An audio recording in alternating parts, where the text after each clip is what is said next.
السلام عليكم ورحمة الله وبركاته. ازيكم يا حبايبي؟ عاملين ايه؟ يا رب تكونوا بخير وصحة وسعادة وراحة بال. النهاردة هنتكلم عن تفسير رؤيا الأسد في المنام.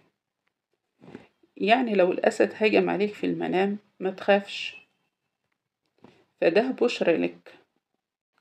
يعني لو الأسد هجم عليك وانت انتصرت عليه فده بشرى لك بالنصر على الأعداء.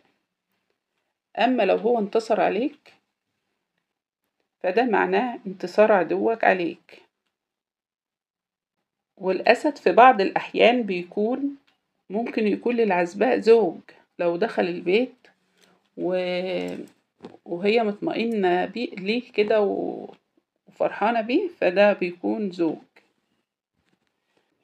وممكن في بعض الأحيان بيكون أذى أو تعطيل أو مشكلة مرضية، والله أعلى وأعلم.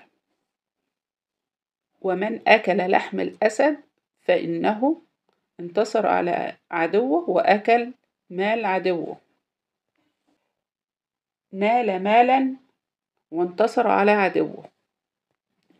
ومن رأى أنه يصارع أسدا فإنه سوف يصارع المرض، والله أعلى وأعلم. ما تنسوش يا حبايبي اللايك والشير عشان يوصلكم كل جديد.